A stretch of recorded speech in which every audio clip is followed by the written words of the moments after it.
Ortélio. Então, eu duas vezes eu falei Ortega, na pensei Ortega.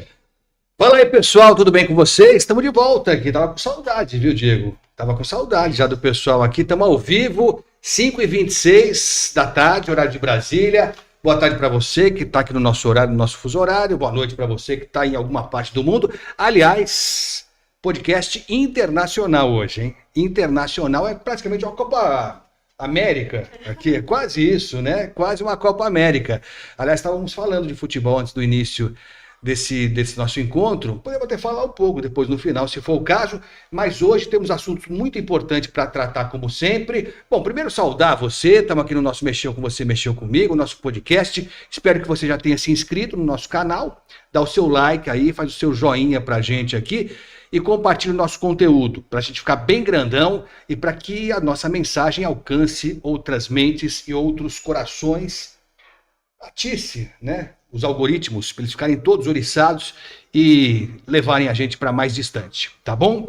Bom, falei para vocês que hoje o tema é internacional e é verdade mesmo, né? A gente vai falar um pouquinho sobre algo que sempre me intrigou, né? Eu queria saber, e vou convidar vocês a participarem, vocês podem mandar mensagem para as nossas redes sociais, participar do nosso chat, nosso bate-papo aí, e pode até, vou até dar uma moralzinha para vocês mandarem para nós aqui uma mensagem no meu WhatsApp. Olha como eu tô generoso hoje, hein, Ortélio? Ó, manda mensagem pra gente, estamos ao vivo aqui, 5h27. O meu zap é o 11 97338 1889. 11 97338 1889. Manda mensagem pra gente aqui, faz pergunta, enfim, fala o que você tá achando. Pode criticar também, desde que seja com um jeitinho, né? Com carinho a gente aceita, mas pode mandar também a sua contribuição para essa nossa discussão. Tá bom? Eu queria conversar com vocês sobre o seguinte, eu queria entender, e acho que a gente vai tentar fazer isso aqui, entender como é que medidas, como é que orientações que são definidas pelos grandes líderes do mundo, pelos países que compõem esse nosso planeta que está em risco. Eu queria entender como é que reuniões, conferências internacionais que discutem assuntos globais, como é que medidas que são discutidas lá fora pelas lideranças dos países, como é que elas se transformam em atitudes concretas? Como é que elas mexem com a nossa vida? Né? Então, conferência internacional para discutir o clima, por exemplo, né? Teremos aqui no Brasil, em Belém do Pará, as lideranças internacionais virão até aqui para discutir as condições do planeta que são críticas, né? Vamos falar a verdade. Como é que essas decisões que são tomadas em gabinetes, por lideranças internacionais, por estudiosos também, como é que elas se transformam em medidas concretas que mexem com o nosso dia a dia? E aí eu vou lembrar algo que está na mente de todos nós, né? Aliás, a gente não consegue se livrar dessa lembrança, que foi a Covid-19, né? A gente está ainda vivendo muito da consequência da Covid-19, o mal que afligiu o planeta todo. E você lembra bem, até que a OMS, até que a Organização Mundial da Saúde identificasse o tamanho do problema, que se sabia que era muito grave, e indicasse as medidas a serem tomadas, houve muita bateção de cabeça, né? Cada país estava tentando se virar na base do desespero. Eu lembro bem, primeiro na Ásia, né? Depois chegou na Europa pela Itália.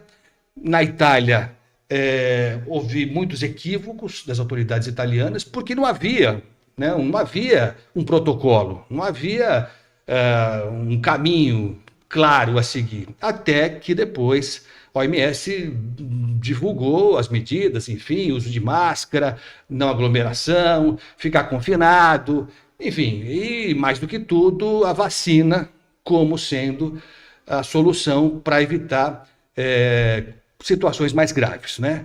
Então é isso. Então como é que essas decisões chegam até nós? Agora, lembrar também que depende do governador de plantão aqui, né? No nosso país aqui, mesmo com a orientação da OMS, a gente brigou com a realidade e deu no que deu, né? Mais de 700 mil mortos. Então é isso, a proposta é essa, eu estou com convidados muito especiais aqui que entendem demais de saúde.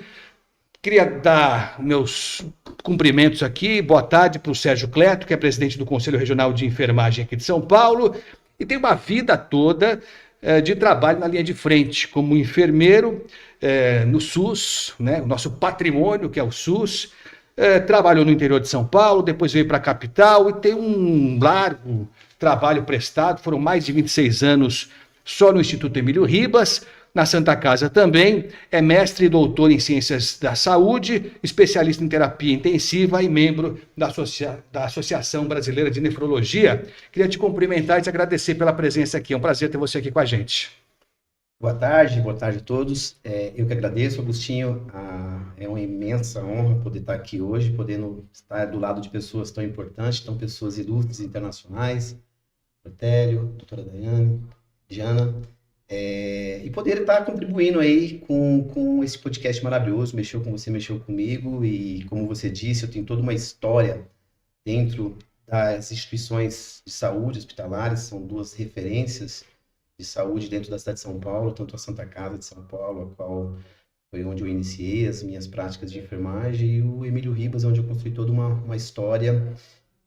Você citou na pandemia, né? O Emílio Ribas acabou sendo um grande hospital de referência no início da pandemia, acabou de ser lá de onde saíram os primeiros e principais protocolos brasileiros, né? Junto com o que era dirigido pela OMS, e estou aqui hoje justamente para contribuir aí e fazer essas provocações para os nossos telespectadores em relação aí o que puder fazer de provocação. Nós estamos aqui dispostos a estar interagindo, respondendo ou aprendendo também, né, com pessoas tão ilustres aqui. Muito obrigado. É isso, eu que agradeço. Aliás, falando em provocação, né, a gente está aqui, o nosso estúdio central está aqui na sede do Sindicato da Saúde de São Paulo, né, no Sinsaudesp. Estamos aqui na Delegacia Sindical de Saúde, um ponto privilegiadíssimo desse setor, que é tão importante, né, na interação do profissional de saúde com o sindicato. E eu conheci o Jefferson Caproni, que é o presidente aqui do sindicato, na pandemia, quando ele estava no Corém.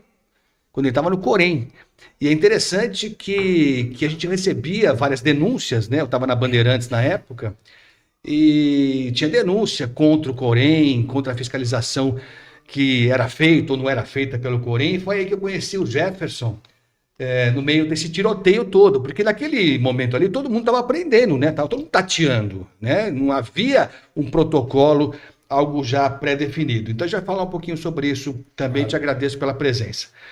Diana Esteves Fernandes, que é mestre em nutrição humana aplicada, formada pela USP, aqui de São Paulo, está há 9 anos, ela faz parte do departamento de análise de dados da OMS. Já sei que não é menos que isso, são 6 anos, né, Diana, no departamento de análise de dados, não é isso? 6 anos, mas está há 9 lá na Organização Mundial da Saúde, em Genebra, na Suíça, onde ela se dedica hoje, de modo especial, à análise de dados sobre mortalidade mundial e sobre desenvolvimento sustentável. Diana, obrigado pela presença, um prazer ter você aqui com a gente. Obrigada, Agostinho, obrigada, e a audiência também, que é um espaço para falar um pouco do trabalho que a gente faz e esclarecer dúvidas, se alguém quer entender um pouco dos processos que a gente segue também com os países e na parte de governança mundial. É muito interessante e um prazer e uma honra estar aqui com todos vocês.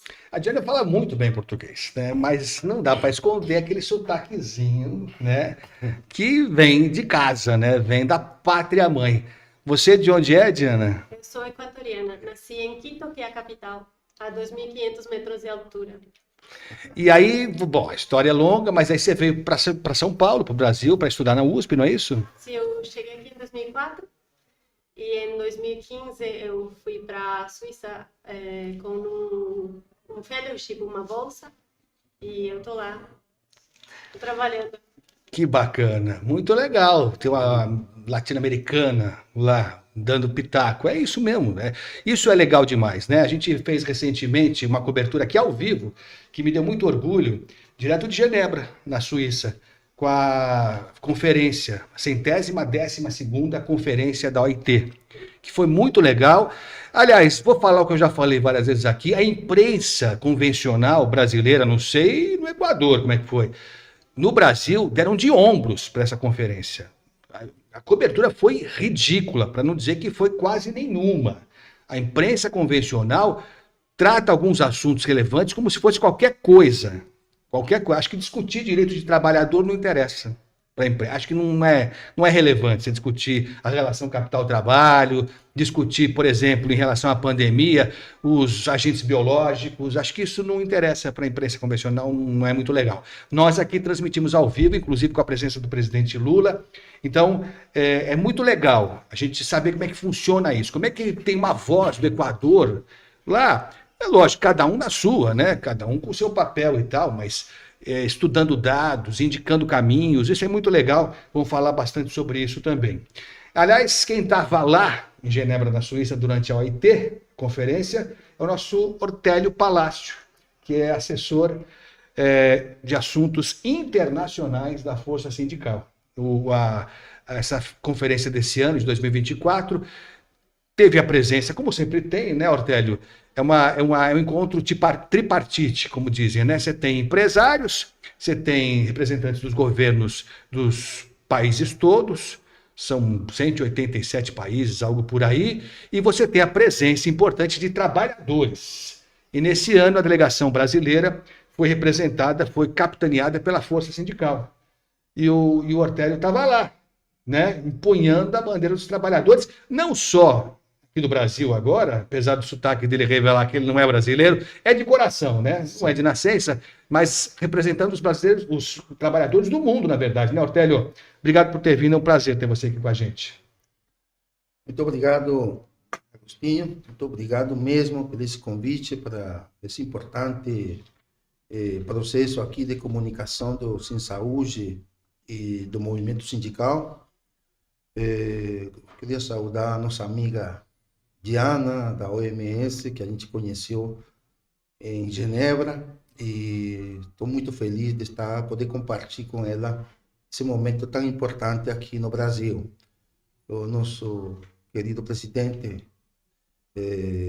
Sérgio, que também contribui muito para o setor da saúde, dos enfermeiros, para os Sim Saúde. O Jefferson tem um grande apreço.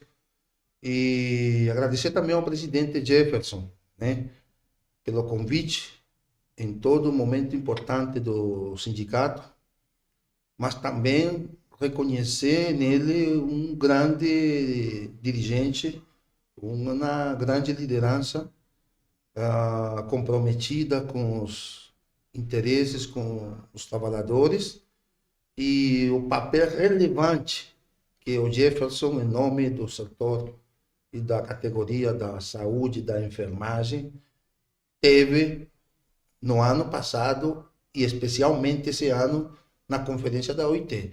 Eu, pessoalmente, participo da OIT, da conferência, há mais de 15 anos, e estou impressionado com a capacidade e com a influência do Jefferson nesse curto tempo, participando, e pelo seu compromisso para se aprofundar e trazer essa experiência para a sua categoria no Brasil e para o movimento sindical brasileiro. Meus parabéns para o presidente Jefferson, e estou aqui à disposição.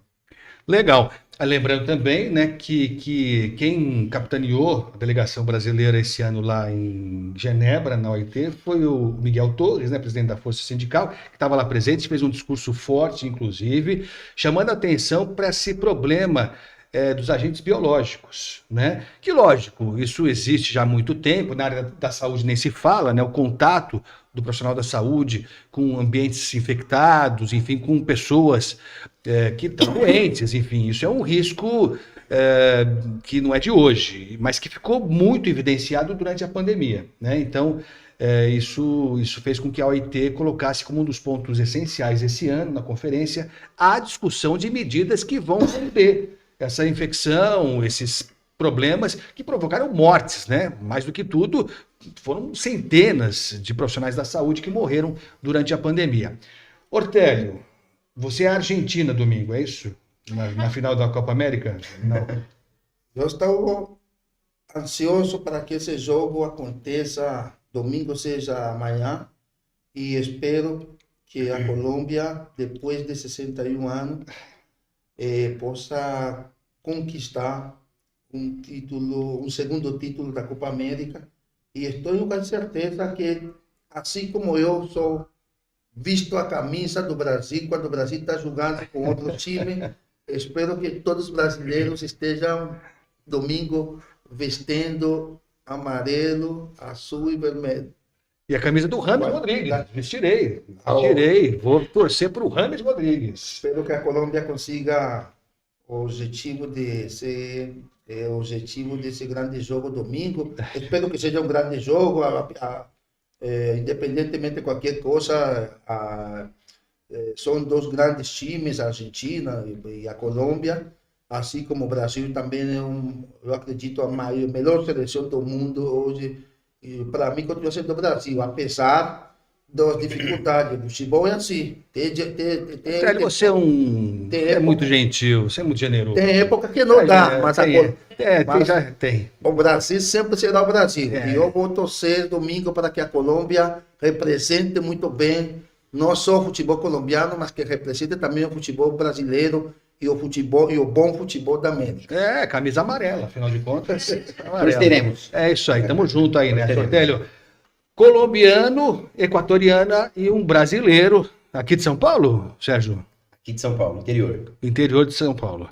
Tá certo. Então, olha só, para a gente começar a nossa conversa para valer agora, para valer mesmo, a gente falou da Covid, essa experiência traumática, né? E a gente, para além das perdas humanas, das sequelas que ficaram, né? Para falar desse mal que atingiu a humanidade, nos países subdesenvolvidos e em desenvolvimento como o Brasil, sequelas também na economia, né? O país vai patinando desde então. Mas a gente tem que tirar alguma lição de tudo isso, né? Temos que tirar lição de tudo isso. Queria que você falasse, Diana, um pouco como é que funciona. A Diana já me disse que é o seguinte, essa ideia de que a OMS passa orientação para os países e eles cumprem, não é isso. Não é nada disso que você está pensando aí, e que eu pensei também. Então conta pra gente, porque você me explicava que na verdade são as nações que indicam temas que estão, né, preocupando, ou que são de interesse em cada nação, e a partir daí a OMS, como é a ONU de um modo geral, se organiza para tentar encontrar fórmulas para encaminhar a solução para esse ou para aquele problema. Queria que você falasse um pouco sobre isso, Diana, por favor. Eu li as notícias nos jornais e todo mundo falando que a OMS impõe medidas. E não é assim que acontece. A Organização Mundial da Saúde é uma secretaria, uma agência especializada da ONU nos temas de saúde. Então, são os países, os Estados-membros, que definem quais são as suas prioridades na área da saúde e trazem para discussão na Assembleia Mundial, que acontece em maio. Tanto que, em 2020, a Assembleia Mundial da Saúde, que aconteceu em maio, foi o tema principal e único de discussão, foi a Covid e a resposta e a priorização das diferentes intervenções. No comecinho da pandemia, eu me lembro em janeiro, fevereiro, o nosso diretor-geral já fazia tipo podcasts falando que tínhamos uma janela de oportunidade para evitar que as diferentes infecções que a gente ia vendo nos países acontecessem. Então, o que ele falava é que se os países tomassem medidas que já estavam previstas em discussões anteriores nas regulamentações internacionais de saúde de 2005, que é fechar, por exemplo, os aeroportos, fechar os espaços onde tem mais, começam a ter casos, fazer o rastreamento dos casos iniciais, dos casos zero nos países, a gente poderia ter contido esses casos e evitado que se espalhasse pelo mundo tudo como aconteceu. Isso foi em janeiro, fevereiro. Mas os países, eles têm toda a soberania de escolher e decidir sobre as suas ações. Então, o que a OMS faz é levantar evidência, consultar expertos técnicos, contactar com os principais interessados, vamos falar, os stakeholders dos temas prioritários, e aí, juntando todas essas informações, a gente faz recomendações, estabelece normas, faz foros de discussão, consultas públicas também, e aí, com todas essas informações, nós vamos para os países, né, e respondemos às prioridades que eles estabeleceram. Então, nós respondemos falando no tema do tabaco, por exemplo. Olha, vocês perguntaram para a OMS como combater o tabaco. Aqui tem essas regulamentações de ações que têm dado certo com evidência científica. E em outros temas também. Então, nós funcionamos como secretaria que responde aos países, é isso. E tem muitos temas que são muito interessantes. Eu estou trabalhando agora com os temas de mortalidade e os dados são exatamente isso que nos trazem as informações para responder com ações a tempo adequado, para reduzir mortalidade, reduzir suicídios, outros tipos de morte. Trabalhamos muito com acidentes de trânsito, as políticas. É muito interessante. E os dados nos trazem essas informações que a gente depois passa para os países com as nossas estimações que são globais, comparáveis entre país e país. E trabalhamos assim. Então, é isso. Quer dizer, agora o país é soberano. Sim. Né? A gente democraticamente, onde há democracia, e aqui no Brasil há, apesar de tudo há, a gente escolhe um presidente e ele decide. No mais das vezes é isso, lamentavelmente é isso. Então, naquele episódio lá, independente de paixões políticas, mas o que aconteceu foi claramente isso, né? Aquele governo de plantão, o governo federal, ignorou os alertas que foram dados. Aliás, já antes, né? Porque a Diana já falou, já havia indicações de um protocolo a ser seguido em caso de pandemia, e também foi ignorado. Foi ignorado. Agora, o que tem é o seguinte, né? Não dá para nenhum governante dizer que não sabia. Você, não fui informado. Não, porque é informado. É informado. Aí, soberanamente, apesar da gente não ter ditadura aqui e o governante ter que ouvir o povo, né? Mas não funcionou desse jeito naquela oportunidade. Então, assim, não quis fazer. A gente teve aquela situação trágica mesmo, mas é bom saber que a OMS, que é o nosso exemplo aqui, ela dá o caminho. Agora, cada país segue ou não segue. E aí, Sérgio, cabe às entidades locais aqui, né? E o Conselho Regional de Enfermagem é uma delas relevante demais e teve um papel relevante demais.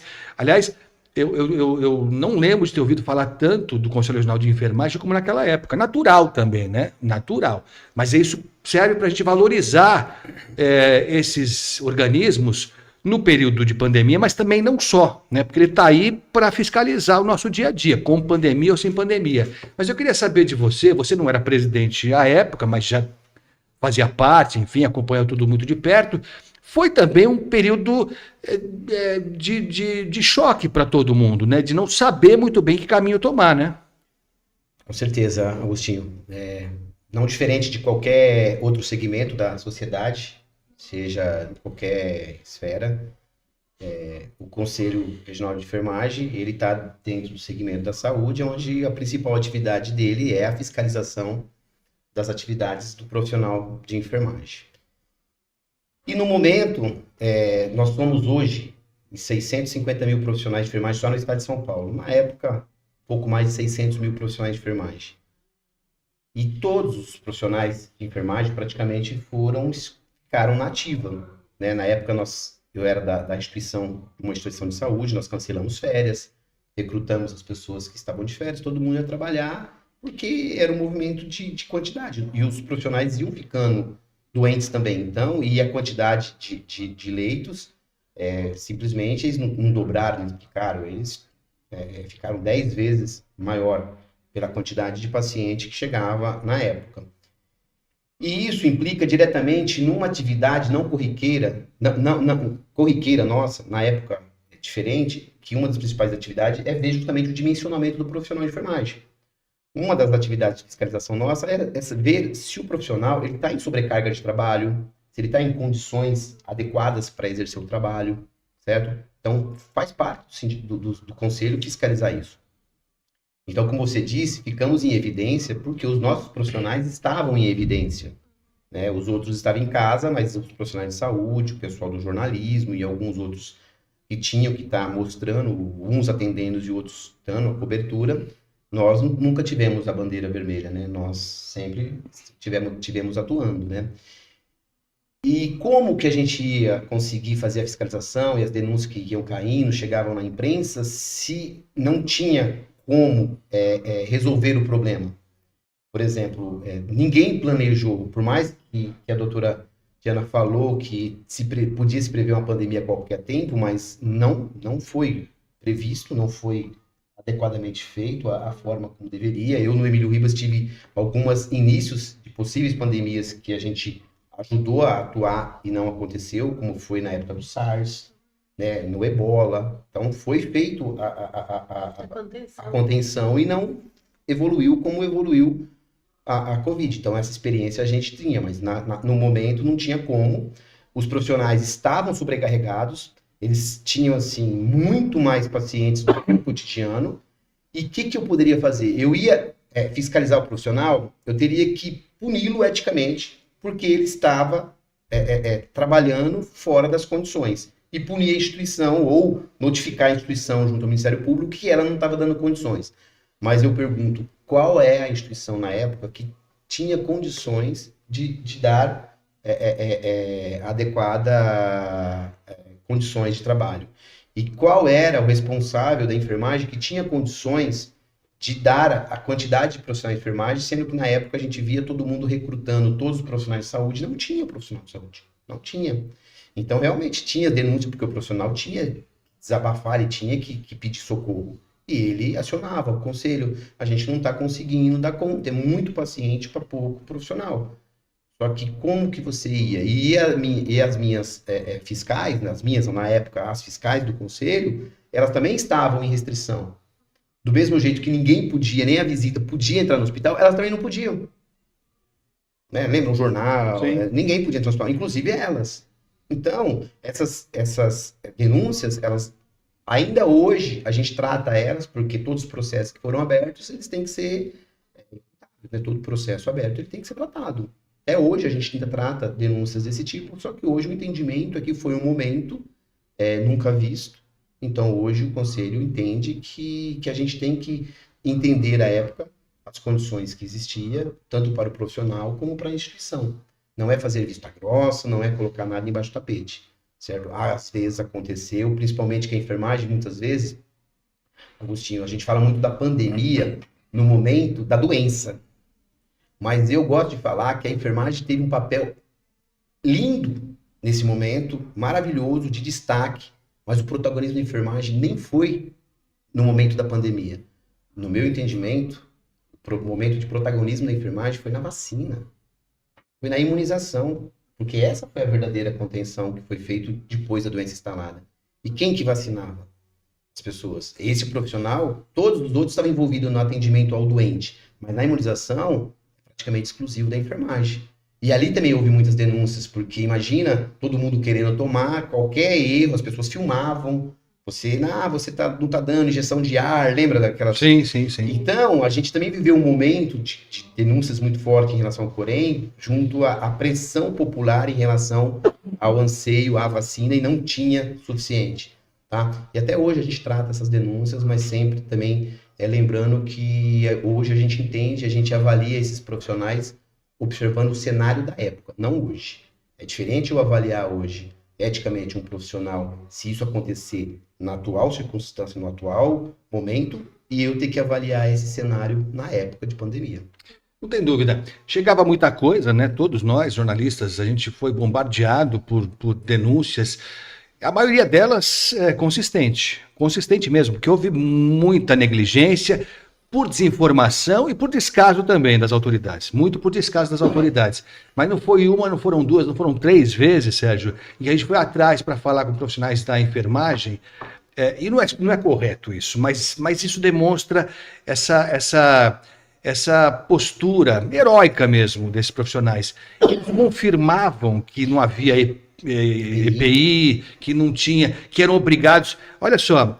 Como não havia EPI, a gente fez reportagem sobre isso nos hospitais de campanha. Como não havia EPI suficiente, o profissional não podia ir ao banheiro. Ele não podia ir ao banheiro, porque ele tinha que tirar o EPI para ir ao banheiro e não tinha outra para colocar. Então, assim, e aí você chegava no enfermeiro, Ortelli, e falava, vamos fazer a denúncia e tal, não sei o quê. Ele não queria fazer muitas vezes por medo, mas a maioria das vezes porque ele sabia que estava errado, mas ele se sentia na obrigação de fazer. ele não se sentia confortável de denunciar algo, apesar de saber que a vida dele estava sendo colocada em risco, mas ele sabia que a missão dele ali era fazer o atendimento da forma que fosse. Da forma que fosse. E por isso morreu um monte de gente.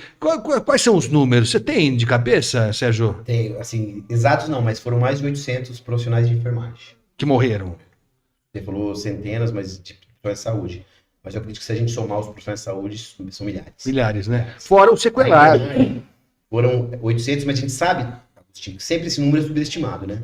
Esses foram os que realmente morreram e tiveram o diagnóstico bem definido, foram notificados pelas suas instituições, por familiares. Mas esse número, na época, eu acredito que foi muito subnotificado. Eu acredito que no começo morreram muitos, foram, como muitas pessoas tiveram que ser enterrados e nunca foi notificado que foi a Covid. Lembra que no começo davam outros diagnósticos? Sim. Até que nós tínhamos realmente um governo de plantão na época que falava, o infarto acabou, né? Não tem mais. Isso, é. Então, com certeza, teve muitos outros que tombaram, muitos profissionais que tombaram e não estão nesses números. Mas os números exatos são são mais de 800 profissionais da enfermagem. É uma loucura. E eu confesso, viu, Ortélio, que inocentemente, eu imaginei que depois disso, que a gente teria mais respeito em relação ao profissional da saúde. Eram os heróis, não eram aplaudidos nas sacadas, nos prédios, heróis e tal, o pessoal tocando. Lindo aquela cena, é maravilhosa, de arrepiar. Só que passou a pandemia, não sei, o profissional de saúde voltou a ser esquecido. Para fazer cumprir a lei agora do piso da enfermagem é uma loucura. Então, assim, para mim foi uma decepção perceber que, em relação aos governos, menos decepção. Mas em relação, eu acho que a população brasileira tinha que preservar essa imagem do profissional da saúde por tudo isso que aconteceu, né, Ortélio? Obrigado, Agostinho. É muito importante que está sendo falado aqui, porque o papel da OMC ele é fundamental. A OMS, no meu entendimento, e pelo que a nossa profissional aqui, especialista, Diana, falou, ela tem o papel de auxiliar os países nas pesquisas, em auxiliar no conhecimento científico, para que os países possam verdadeiramente formular, tanto os governos como os parlamentos, possam formular verdadeiras políticas públicas baseadas em dados e informações científicas fornecidas pela OMS para a proteção universal da população, da sociedade. E isto foi um pecado mortal no governo anterior, que foi negacionista. Inclusive, tentou tirar o Brasil da OMS. Isso é um preço histórico que a história deverá cobrar a esse desgoverno passado que se omitiu diante de uma tragédia humanitária no Brasil e no mundo. Eu acho que é muito importante a gente debater aqui, a gente poder passar com clareza, com verdade e não com mentiras, estas informações para a sociedade, para a população e especialmente para os trabalhadores. Eu acho muito oportuno esse debate, essa troca de informações para poder transmitir ao povo, aos trabalhadores, informações verdadeiras. Hein? Aqui não estamos inventando nada, estamos falando fatos que são possíveis de constatar na própria Organização Mundial da Saúde e com relação ao mundo do trabalho, na própria Organização Internacional do Trabalho, que daqui a pouco, se você me permitir, vou falar um pouco a respeito de como foi essa Conferência Internacional do Trabalho da OIT 2024. Vamos falar, até porque tem tudo a ver, né? Já falei, né? O tema, pela primeira vez na história das conferências da OIT, esse tema do risco biológico foi tratado com prioridade. Foi um tema que não tinha sido tratado nas anteriores, foi destaque mesmo. Todos os países discutiram isso, porque hoje é uma realidade. Eu estava só querendo, antes de falar sobre isso, Ortélio, Eu estava fazendo um levantamento aqui das consequências, para além das mortes, as consequências imediatas da pandemia. Eu tive acesso aqui a estatísticas mundiais de saúde que foram publicadas pela OMS, referentes ao ano de 2020, portanto, o primeiro ano da pandemia. E esses dados mostram o que a gente percebeu na prática, os efeitos trágicos da doença no sistema de saúde. Porque teve isso, né? Quer dizer, teve a prioridade total da estrutura da saúde pública e privada ficou direcionada para o atendimento às pessoas com Covid, natural que fosse assim, e as outras doenças tiveram que esperar. Só que algumas doenças não esperam, né? Não dá para esperar. Eu queria saber de você, Diana, como é que a OMS trabalha com esses dados posteriores à pandemia? Porque é isso, né? A gente vive um novo normal, é o que se fala, né? Um novo normal na saúde também. Muita gente teve um quadro agravado de outras doenças porque a pandemia tomou conta de todo o sistema. Acho que isso foi no Brasil e praticamente no mundo todo, né, Diana? Sim, na verdade, como não tinha ainda um diagnóstico claro no começo, como o Sérgio falou, algumas das mortes por Covid foram subdiagnosticadas. E também, depois tinha um peso político, né? Dizer que um país teve X número de mortes por Covid, quando não tiveram as providências que tinham que tomar, tinha um peso político. E para a gente, como Organização Mundial da Saúde, nós trabalhamos também com os dados que os países fornecem para nós. Então, tinha muitos países que mandaram dados para a gente que tinham muitas mortes sem causa. E aí a gente fez as estimações mundiais de excesso de mortalidade, onde muitas das mortes são direta ou indiretamente relacionadas por causa da Covid. Eu só quero trazer uma nota positiva do ano de 2020, porque os países reconheceram o papel da enfermagem e declararam o Ano Mundial da Enfermagem na Assembleia Mundial da Saúde. Discutiram o Covid e o reconhecimento como o profissional na linha da frente à enfermagem.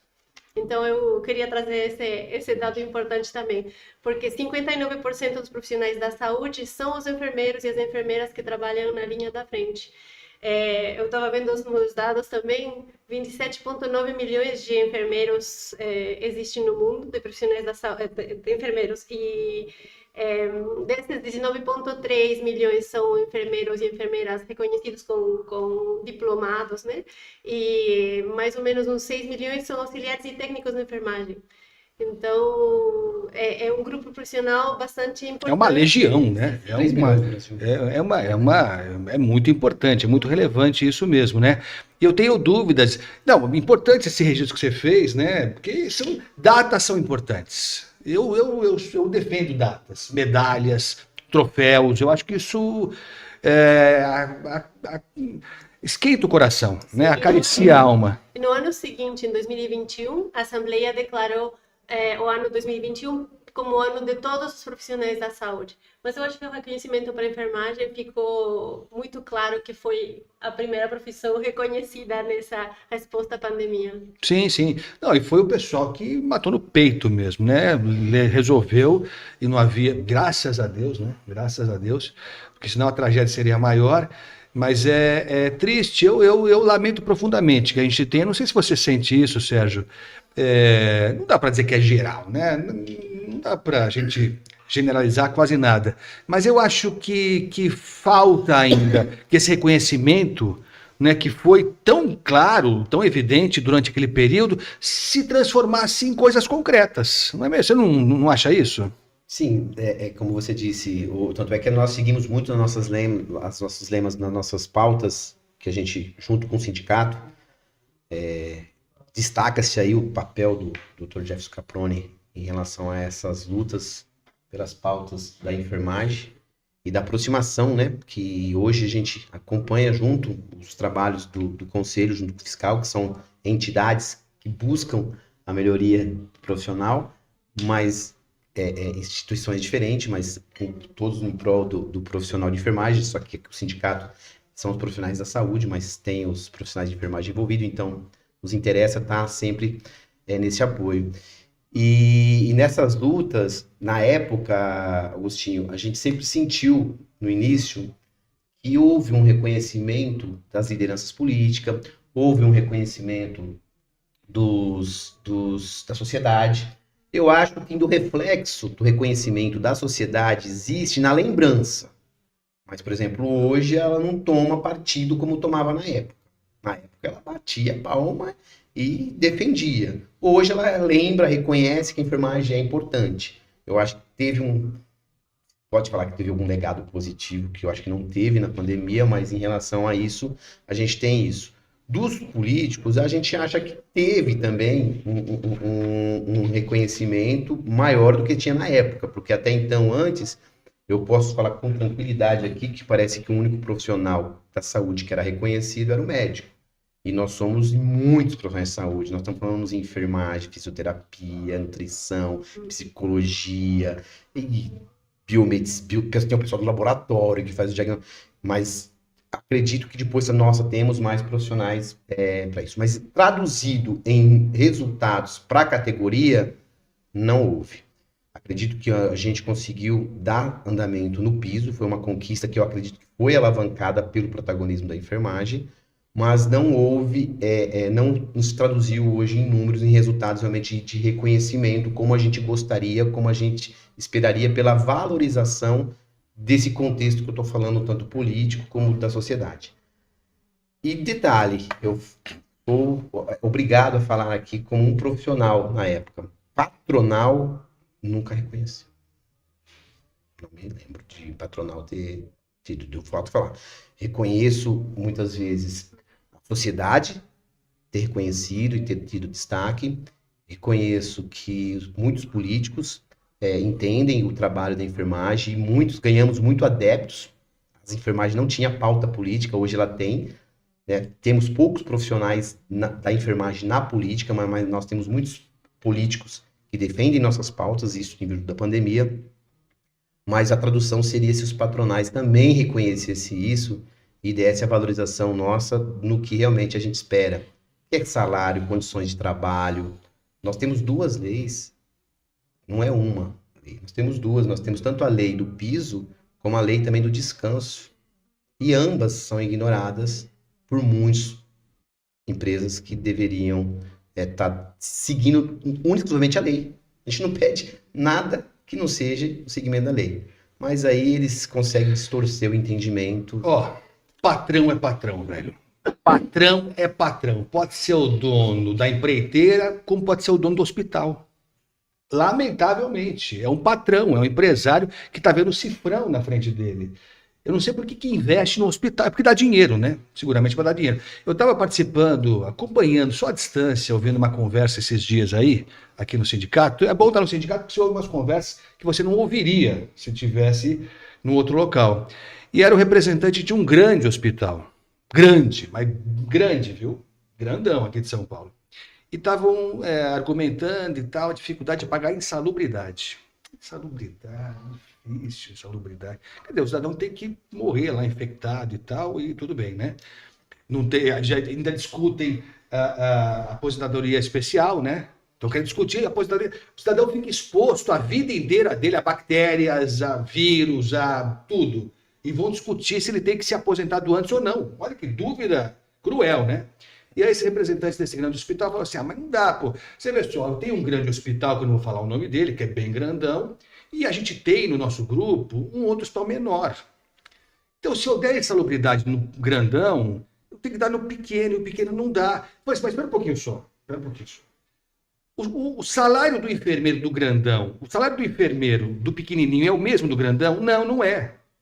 Então pronto. Então, você já paga menos para o cidadão, né? Porque ele está comparando 2 coisas que não se comparam. O lucro dele no grandão é maior, ele não pode, se ele é um grupo só, Otélio, pelo amor de Deus, será que não dá para fazer matemática básica? Ele é um grupo de saúde, ele não pode, o lucro bizarro que ele ganha nos mega hospital, ele não pode carregar para o outro para pagar a insalubridade. Não estamos nem falando de aumento de salário. É garantir que esse cidadão não vai morrer. Não vai morrer já, né? Ele vai morrer no médio prazo. Mas não vai morrer já. Então, assim, é um descaso, né? É um descaso impressionante e é duro acreditar que essa lógica capitalista do mal, Ortélio, do mal, sirva também para a área da saúde. Acho que a saúde tinha que ter uma leitura um pouco mais humanitária, mais humana. Mas eu queria que você falasse dessa assembleia, dessa conferência da OIT que você participou. Foram 2 semanas de muita discussão. Uma mesa em que você coloca frente a frente trabalhador, empresário e representante do poder público não é um passeio, né? Não é uma conversa entre amigos, vamos dizer assim, né? Como é que foi, Ortélio? Conta pra gente aqui, porque tem gente, Ortélio, que diz que o pessoal vai para passear para Genebra, tem isso, né? Que acho que é legal pra caramba. E como eu estava aqui esperando o Jefferson ligar, ele ligava 11 da noite daqui, imagina a hora que era lá, né? 4 horas à frente, né? Então, conta pra gente como é que foi essa experiência, que para você é a 15ª que você foi? 15ª, né? Então conta pra gente. Sim, olha, a 112ª Conferência da OIT 2024 foi uma experiência bastante importante. Importante por vários motivos. O contexto e a conjuntura geopolítica que nós estamos vivendo não é qualquer coisa, é muito grave. As tensões geopolíticas, as ameaças e as diferentes situações que preocupam a sociedade em cada país e especialmente a humanidade como um todo é muito grande.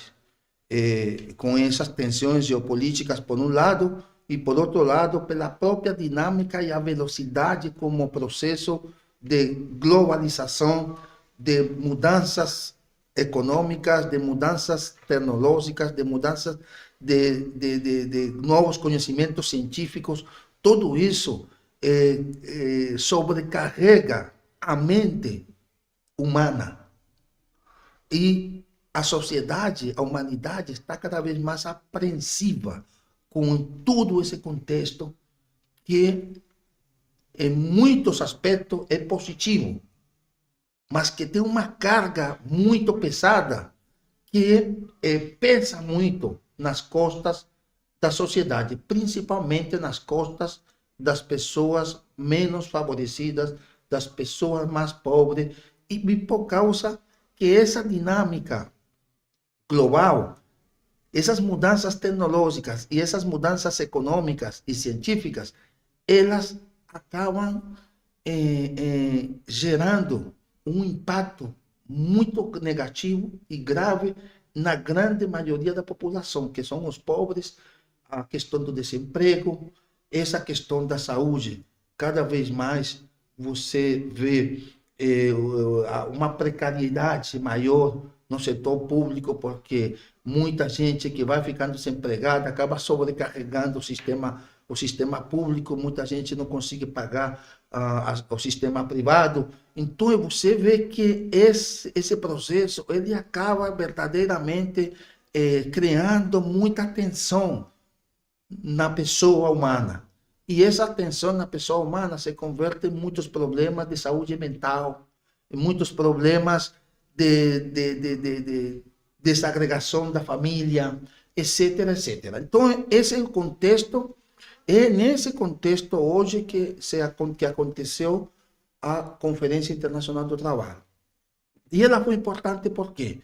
Porque a pauta da conferência foi uma pauta que, se você analisa os 4 principais pontos de debate e mais as 2 sessões especiais que aconteceram, é evidente e é claro que a pauta ela foi um contraponto aos excessos desse processo global e essa dinâmica de mercado e da economia, e a isso que você acabou de falar agora.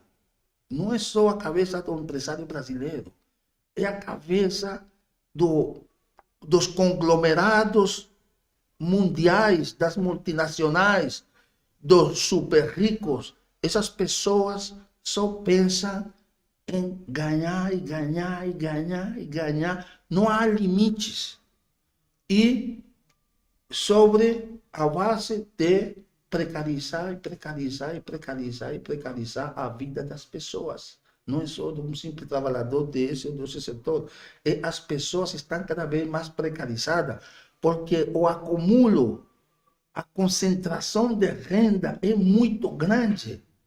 E é por isso que a OIT, em sua sessão especial, no dia 13 de junho, titulada Pacto Global pela Justiça Social, colocou esse ponto como um ponto central. E aí, nesse debate, tivemos 2 ilustres participações. No Pacto Global sobre a Justiça Social, tivemos a ilustre presença do presidente Luiz Inácio Lula da Silva, que pautou as reivindicações sociais. Como presidente da República, representou o Brasil, representou a todos, não só o trabalhador, representou a todos. Mas, do mesmo jeito como ele disse que ele governa para todos, ele também tem lado, que é o lado do trabalhador, o lado da sociedade mais desprotegida. E ele defendeu, sim, que a justiça, como nós também defendemos ferrenhamente, você lembrou muito bem, o nosso companheiro Miguel Torres, presidente da Força Sindical e do Sindicato dos Metalúrgicos de São Paulo, ele, esse ano, foi a autoridade dos trabalhadores, foi o delegado titular nesta conferência. E o discurso dele foi pautado por esse equilíbrio, por esse chamado ao país para que a desigualdade social e para que a justiça social prevaleça diante das aberrações da extrema-direita no Brasil, do negacionismo do Brasil, que prega somente o lucro, que prega somente o crescimento econômico que beneficia eles, e não o crescimento econômico que beneficia a todos. Então, a conferência foi um ponto, um contraponto, um ponto de equilíbrio entre a importância do desenvolvimento sustentável, a importância da globalização, a importância de novas tecnologias, a importância de novos descobrimentos científicos, mas, em primeiro lugar, tem que estar o ser humano. O dia que a humanidade entender com clareza que o centro de todo este universo, que o mais importante deste universo é o ser humano, não vamos ter, não o comunismo, não, vamos ter justiça social. Cada um pode ter mais que outro, mas dentro do razoável, dentro da dignidade humana. E eu acho que esta conferência conseguiu discutir essas questões, por exemplo, a pauta sobre riscos biológicos, que tem a ver com a saúde, mas que é uma pauta inédita na OIT, porque ela se dá depois da Covid-19, que vocês falaram muito bem aqui, mas não somente por causa das pandemias, das epidemias. Ela também visa continuar uma discussão recorrente sobre riscos biológicos, porque não só a pandemia mata a gente, nós estamos à beira da possibilidade, sim, de uma terceira guerra mundial, que não sabemos que tipo de armas serão utilizadas. Porque todas as etapas perigosas para um desastre humanitário, como aconteceu na Primeira Guerra Mundial e na Segunda, pode acontecer se estas mentes que têm este poder de decidir um conflito desses, não refletem sobre o que pode acontecer. Então, esse debate sobre riscos biológicos foi muito importante. Se discutiu também na conferência a pauta sobre trabalho decente e a economia dos cuidados, que é muito importante para nós. A precarização do trabalho não parou, pelo contrário. Há no Brasil empresários que defendem abertamente que não é necessário o trabalho decente. Nós tivemos um caso inédito, Sérgio e Diana. Na reunião tripartite que foi feita entre a bancada a bancada do Brasil, os empresários brasileiros, trabalhadores brasileiros e o governo brasileiro, fizemos uma reunião de avaliação na metade da conferência. E nesta reunião, o delegado empresarial, um representante da CNA, fez um discurso que deixou a plateia horrorizada. Negou todos os programas sociais que são aplicados no Brasil porque não era necessário. Não era necessário Bolsa Família, não era necessário. Tudo que é social no Brasil não era necessário. Porque o agronegócio estava no primeiro mundo. Inclusive, o agronegócio brasileiro estava à frente do Brasil. Um absurdo. São discursos como estes que sujam a imagem do país, da grandeza do Brasil. Então, essa conferência tive essa pauta, tivemos a comissão de normas que debateu sobre a violação dos direitos trabalhistas em vários países, inclusive no Brasil, no governo anterior, com a reforma trabalhista e outras, o negacionismo e outras medidas que afetaram gravemente os trabalhadores e o movimento sindical brasileiro. Então, o Brasil estava lá, foi discutido lá na comissão de normas por causa do governo anterior. E em razão de que este governo está lutando para mudar esse quadro, o Brasil foi retirado da pauta da cadeia dos réus nesta conferência. Então, foi um ponto importante porque dá esperança de que os trabalhadores e o Brasil estão vencendo, não venceram totalmente essa luta, mas estão tentando vencer e superar esta situação tão difícil do Brasil. E a Conferência Internacional do Trabalho, com a participação do nosso presidente daqui, dessa entidade do Sim Saúde, Jefferson Caproni, que teve um papel de destaque na defesa da categoria da saúde, participou da Comissão de Riscos Biológicos, fiz uma visita oficial, técnica, à OMS, onde encontrou com a companheira e amiga Diana, e realmente foi uma experiência proveitosa. E você falou uma questão muito interessante. O trabalho internacional é muito ingrato, porque todo mundo acha que quem viaja para passear ou para turismo. Isso é mesmo, é uma lógica que existe na cabeça das pessoas. Mas neste tipo de evento, neste tipo de compromisso, para aquelas pessoas verdadeiramente comprometidas como nós, como o companheiro Jefferson e toda a delegação brasileira que esteve lá, não houve turismo, não houve passeio. É das 7 da manhã até as 10 e às vezes até as 11 da noite, participando em várias plenárias. Depois que terminam as plenárias, se dividem as comissões para analisar os documentos que foram redatados, para discutir uma coisa aqui. Para você ter uma ideia, na OIT não se discute um texto, se discute até uma vírgula, até uma interpretação de idiomas. A palavra do espanhol não é a mesma para o português, a do português não é a mesma para o inglês, e são muitos idiomas ao mesmo tempo debatendo o mesmo tema. E o mesmo tema não é bom para o Brasil, mas às vezes não é bom para outro país. Então, é um processo muito, muito complexo, muito difícil, mas é muito rico porque a experiência vai mordendo e vai ajudando a gente a ir trabalhando, a ir tolerando, a ir lutando conjuntamente com todos os países por um resultado que não é todo o que a gente quer, não é todo o que aqueles querem, mas é o resultado do possível.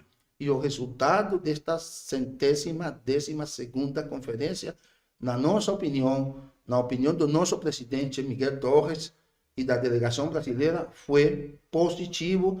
E a Força Sindical, queria aqui registrar, é uma central que ela participa no contexto internacional das principais ações, das principais pautas internacionais. Você tocou muito bem sobre essa questão da COP30 que vai acontecer em 2025 lá no Belém do Pará. Para você ter uma ideia, a Força Sindical foi criada em 1991 e ela foi a primeira central sindical em 1992, a única a participar da COP90, da ECO 92, no Rio de Janeiro. Então, ela ter se preocupado, foi a primeira central sindical a criar um departamento da mulher em 1991. A primeira central sindical a criar um departamento dos jovens. A partir desta experiência da fundação da Força Sindical, todos esses departamentos hoje existem nas diversas centrais sindicais brasileiras. Então, a Força Sindical é pioneira, ela, desde sua fundação, tem tido um compromisso muito grande pela pauta brasileira. Ela foi também, não sei, ela foi também, a Força Sindical, na sua fundação, ela criou um livro que chama Um Futuro do Brasil. E neste livro da Força Sindical, aí estava uma pauta que até os dias de hoje, e na própria OIT, o reflexo dos debates da OIT refletem em grande parte o livro da Força Sindical, que era a defesa do diálogo, a defesa do tripartismo, a defesa do equilíbrio, a defesa de uma vida melhor para todos os trabalhadores. Até porque, né, você falou das línguas e tal, discutir uma vírgula, né? Deve ser fantástico isso, né? Deve cansar que é o diabo, mas deve ser fantástico. Mas tem que chegar a um termo, né, comum, porque o planeta é um só, né? Só tem um planetinha só, né? Só tem esse. Não se chegou ainda a outro que possa ser usado como step, não é isso? Bom, se alguém tinha dúvida se o Ortélio foi para lá para passear ou para discutir, acho que agora sanamos essa dúvida, né? Acho que não há dúvida nenhuma de que conteúdo que o Ortélio trouxe de lá. Aliás, você levantou a bola para eu chamar aqui a Diana, estava acompanhando atentamente aqui, porque tudo isso que o Ortélio falou me obriga a perguntar para você sobre o desenvolvimento sustentável, né? Porque ele falou tudo isso aí, né? Quer dizer, essa sanha por dinheiro, essa coisa maluca por invadir áreas verdes, né? A gente está invadindo áreas de floresta e tal, e isso tem a ver com as pandemias que estão chegando, né? A gente vai invadir a área do macaquinho lá e depois não quer que o mosquitinho venha para a gente, né? Aí não tem jeito. Eu sei que esse é um assunto também bastante caro para você, né, Diana? Sim, é porque nós trabalhamos com os países, como eu falei, que estabeleceram os 17 Objetivos de Desenvolvimento Sustentável em 2015, e são eles que acordaram. Então, os responsáveis pela diplomacia mundial de cada país são os que vieram com essas prioridades para a Organização das Nações Unidas. E entre esses tem vários indicadores que estão relacionados com a saúde, direta ou indiretamente. E a OMS é custódia de alguns desses indicadores. Então, diretamente, nós trabalhamos com os indicadores de nutrição, por exemplo, a desnutrição aguda, a desnutrição crônica, trabalhamos com os indicadores e fazemos os relatórios anuais desses indicadores para ver qual que é o estado mundial. Os compromissos são, por exemplo, reduzir a desnutrição crônica a 40%. E a gente consegue ver que tem um declive porque os países têm se comprometido e estão tomando ações de políticas, de programas para atingir esses objetivos. Tem outros objetivos como a saúde materno-infantil, a redução de mortes no momento do parto para mães e para crianças. Tem ações também de vacinação e tem outros vários indicadores. Nós trabalhamos com 58 indicadores básicos que estão diretamente dos ODS e fazemos um relatório anual e nós publicamos agora em maio o nosso relatório e estávamos muito contentes dos resultados. Voltando um pouquinho ao que o Ortélio estava falando, essas discussões trazem também indicadores para nós. E no relatório anual que fizeram da enfermagem em 2020, tem uns dados bem interessantes. Nós fazemos, as nossas estimações são globais e perguntamos para os países, por exemplo, se eles têm regulação de condições de trabalho na enfermagem especificamente. E aí, 94% dos países que responderam às nossas perguntas disseram que eles têm essas regulações, e o Brasil tem. 91% dos países têm regulação de proteção social para a enfermagem. E o Brasil também tem. 89% dos países têm regulação do piso salarial da enfermagem, e o Brasil também tem. 86% dos países têm conselho de enfermagem no mundo, e o Brasil, obviamente, também tem. E 73% dos países, dentro das suas constituições da enfermagem, da regulamentação da profissão, requerem cursos e treinamento contínuo. E somente 37% dos países têm medidas para evitar ataques aos profissionais de saúde. E o Brasil também está entre os países que não têm medidas para evitar ataques aos profissionais. Sim, violência. O que é um problema, né? É quase inacreditável que não tenha isso ainda. Agora, Diana, eu vou ouvir o Sérgio também, mas assim, a gente estava falando aqui que, infelizmente, o reconhecimento, a valorização do profissional não é aquela que deveria ser, né? No Brasil, pelo menos, e acho que em parte do mundo também. Vocês têm algum número sobre o interesse de jovens para a carreira? Há esse interesse? A enfermagem desperta ainda interesse para muita gente? Sim, das nossas estimações, é claro que existe maior demanda dos serviços de enfermagem e de profissionais de saúde do que a oferta que os países estão conseguindo desenvolver. E nas últimas estimações, que foi publicado um artigo há pouco, é que até 2030, para os Objetivos de Desenvolvimento Sustentável, faltarão 10 milhões de profissionais da saúde no mundo. Então, esse é um chamado até para os jovens que têm interesse de entrar no mundo da saúde, porque no Brasil a gente já consegue ver um declínio.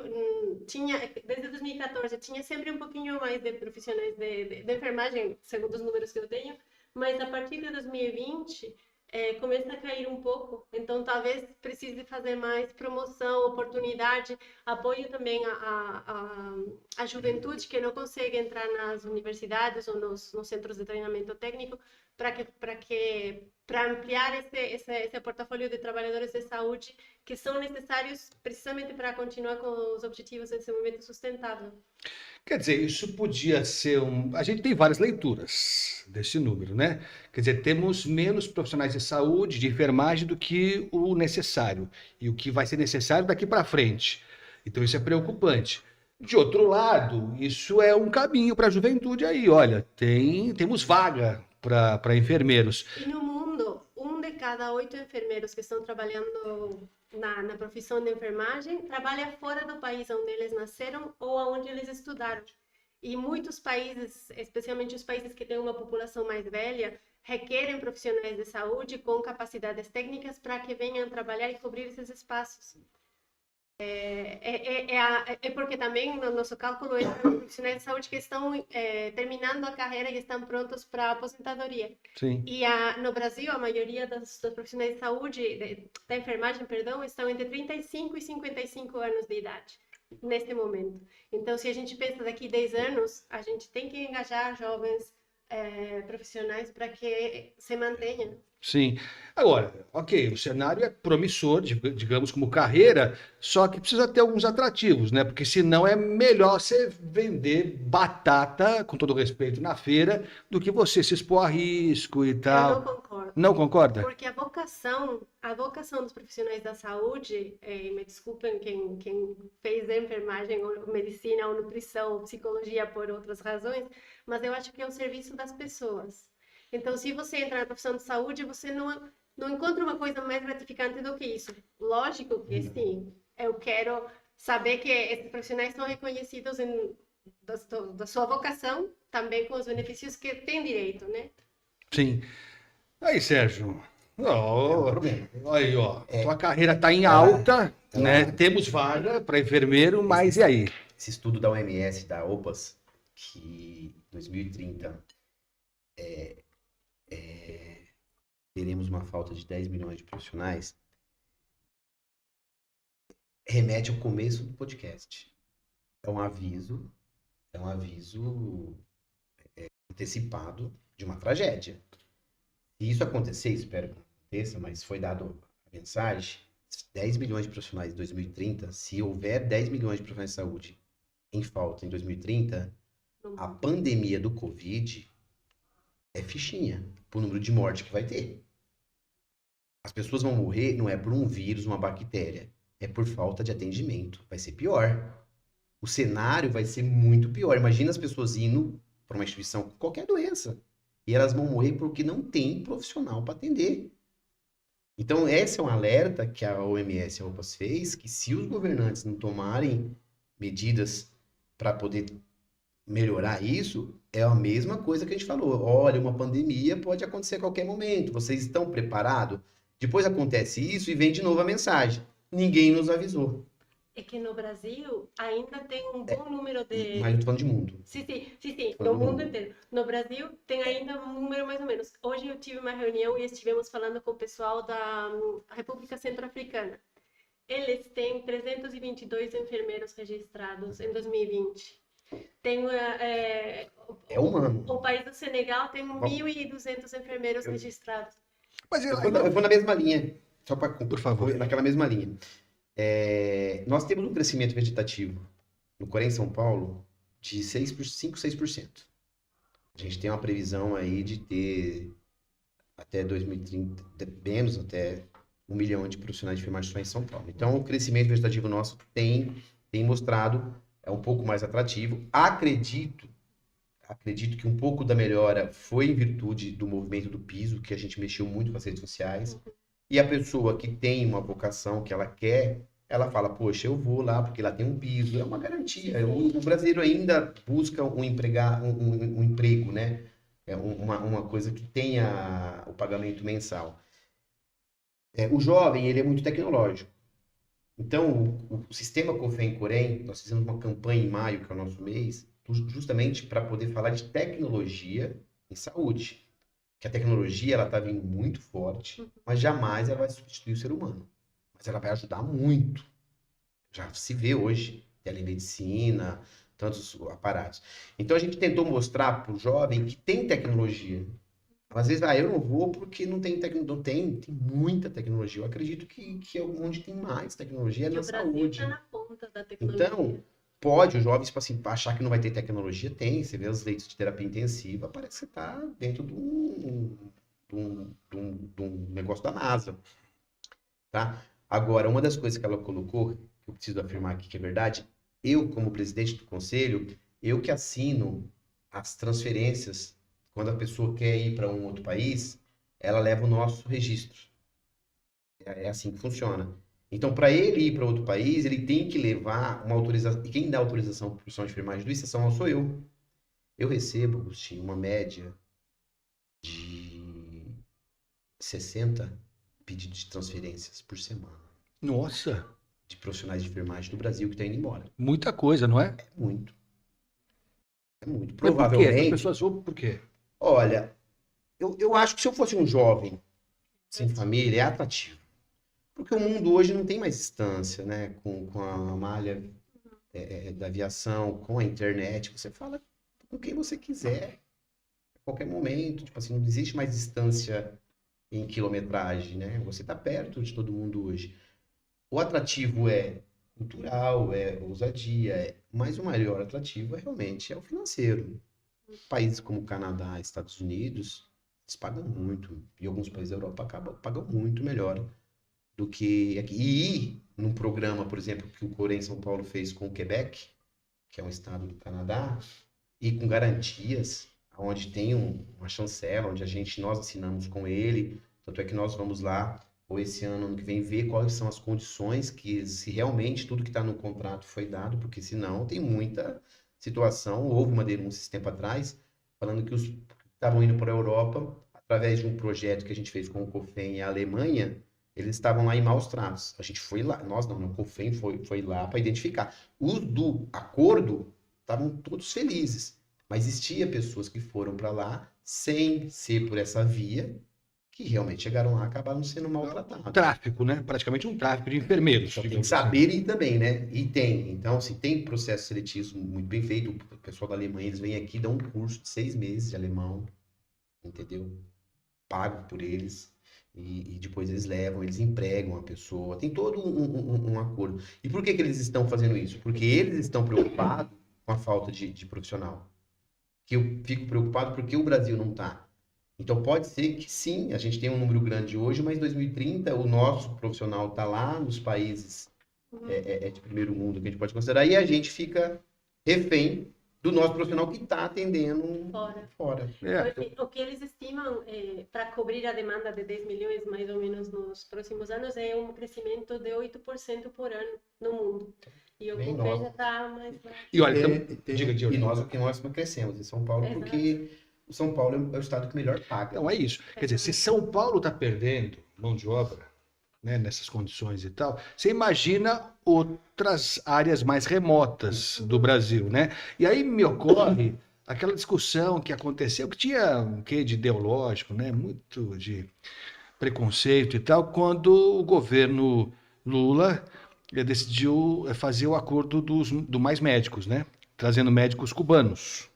Né? Foi um escândalo, nossa. Agora, assim, se você não consegue convencer os profissionais da saúde, e a gente entende, ninguém tá. Cada um decide a sua vida, o melhor caminho para si.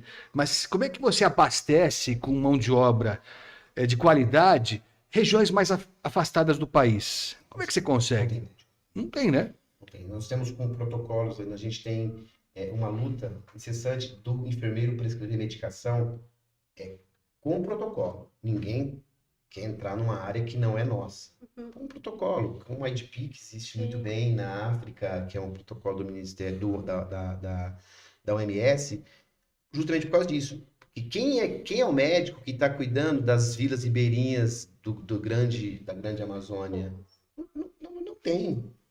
Só que tem como o profissional de enfermagem chegar lá, ele chega, porque ele chega para outros projetos, vacinação, tudo, e ele poderia estar atendendo se os nossos governantes entendessem que esses protocolos pudessem ser validados no Brasil também.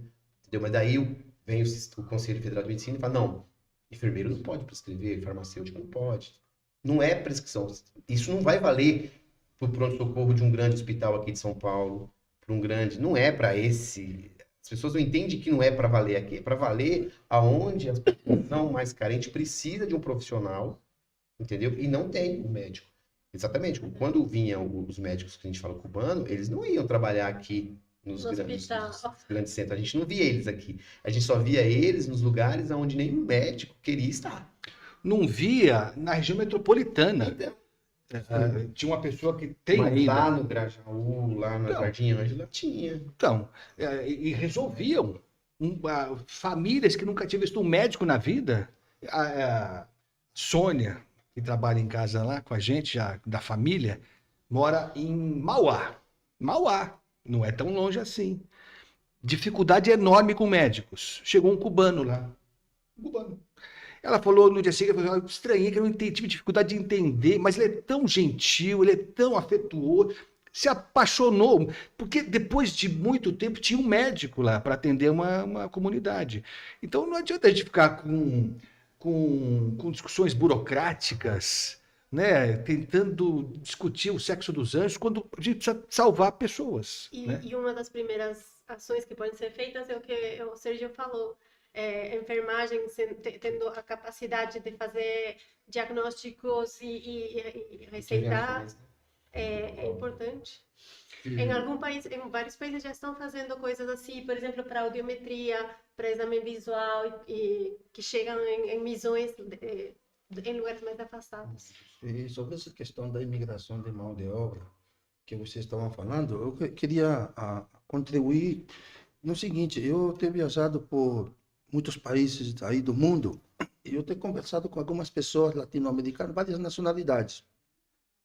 E além do que o Sérgio falou, dos atrativos que levam as pessoas a sair do país, que são a questão econômica e outra, é também que, por exemplo, na Europa, você sabe que está reconhecidamente reconhecidamente de que a população envelhece muito e muito, isso é um fator.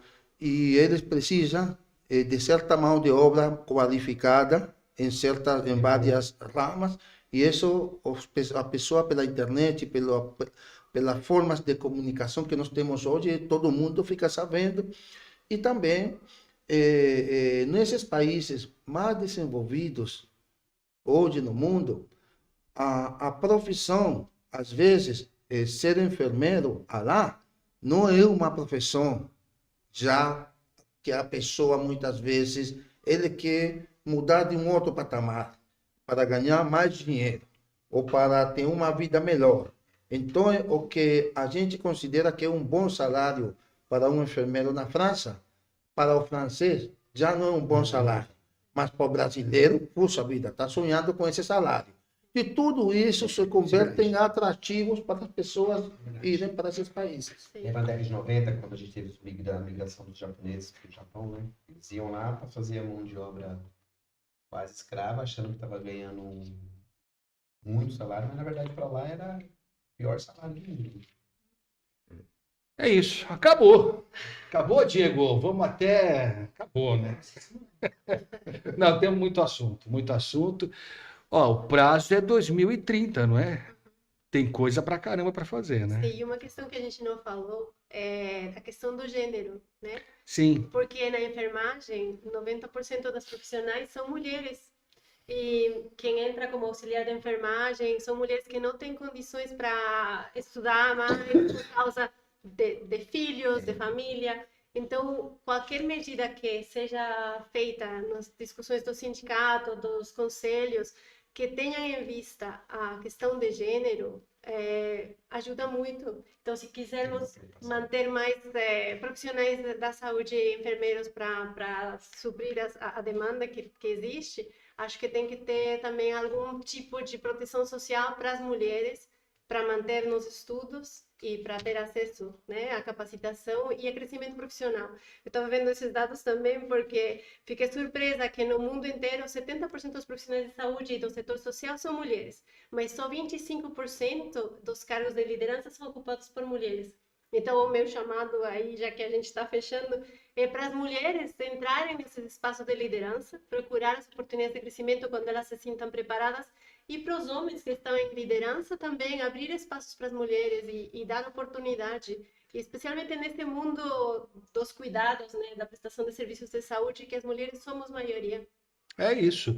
Essa luta, né, pela igualdade, né, salarial, de oportunidade, de respeito, de ocupar cargos de chefia, né? Essa luta não é diferente na enfermagem, infelizmente.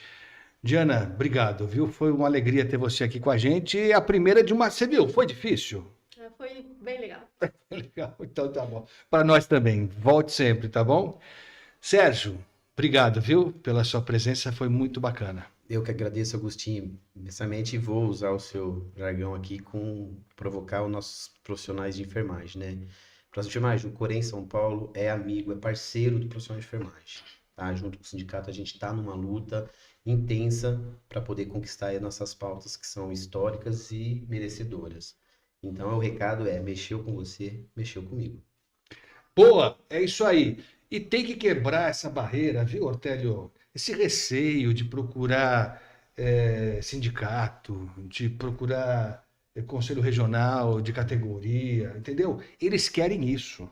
Eles querem isso. Os patrões querem isso. Você sabe disso, né, Ortélio? Eles querem que a gente se divida. Eles não gostam de pessoa reunida em sindicato, não gostam nada disso.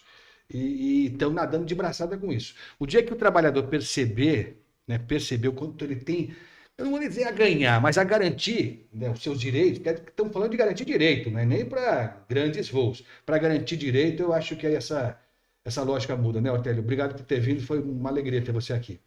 Obrigado, Agostinho, obrigado a nossa amiga, nossa especialista Diana, da OMS, obrigado, Sérgio, presidente. Já virou Sérgio? Sérgio? Aí. Eu disse que ia torcer para a Colômbia. Aí já...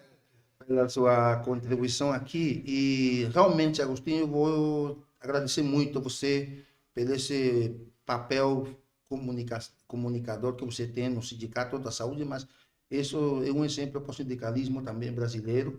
Ao presidente Jefferson, muito por esse convite aqui. E eu queria dizer para você o seguinte, eu concordo plenamente com você que o trabalhador precisa saber, precisa entender, saber e conhecer os seus direitos. E para ele conhecer seus direitos e para ele garantir os seus direitos, ele precisa, de forma categórica, é uma coisa, eu diria assim, obrigação dele precisar do seu sindicato. Eu insisto em todo lugar que eu falo, que o trabalhador precisa entender que o sindicato, depois da família, depois da sua casa, o sindicato é a terceira coisa mais importante para ele, porque é através do sindicato que ele pode garantir os seus direitos. Enquanto ele está trabalhando, parece que não precisa de nada. Enquanto ele está pegando o salário combinado, parece que não precisa de nada.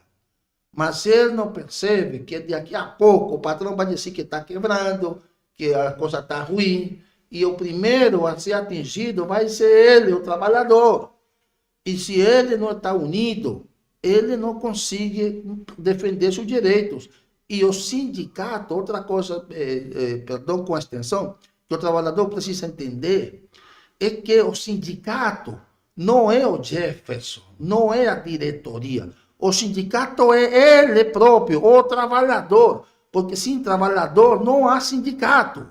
Então o sindicato é a união de todos os trabalhadores. Quando o patrão fala mal do sindicato para o trabalhador precisa entender que o patrão está falando mal dele próprio, do próprio trabalhador. Então, o trabalhador precisa se conscientizar, entender, ou claro, cobrar seu sindicato pelo aquilo que ele precisa. Mas ele precisa entender que é melhor o sindicato que sem sindicato. E é importante que o sindicato informe ao trabalhador de forma cotidiana, de forma permanente, as vitórias, as lutas e as conquistas que o sindicato conquistou ao longo da sua história. Esse casamento do trabalhador e o sindicato faz-se necessário e urgente num momento que o sindicalismo é o principal ponto, o objetivo principal da ultradireita, daqueles que querem, que você falou agora, só concentrar dinheiro. O principal objetivo deles é acabar com o sindicato, porque acabando com o sindicato não tem mais trabalhador que enche o saco na fábrica. Ou trabalha ou vai embora. E não chicote. Então, trabalhador, vá no seu sindicato e apoie seu sindicato, tá bom? É isso. Pela ordem de importância, a família, o sindicato e o time de futebol. Ok, muito bem. Pela ordem. Viva a Colômbia! É isso aí, viva a Colômbia. Valeu, pessoal, foi ótimo. Muito obrigado a todos, foi muito legal. Faltou tempo, tem muito mais assunto para conversar, então já ficam todos convidados para a gente em breve retomar essa mesa, tá bom? Valeu, pessoal, foi legal demais. Manda mensagem para a gente, dá aquele like se você não deu ainda, compartilha o conteúdo também, se inscreve no canal, a gente em breve vai se encontrar, tá bom? Valeu, pessoal, até mais.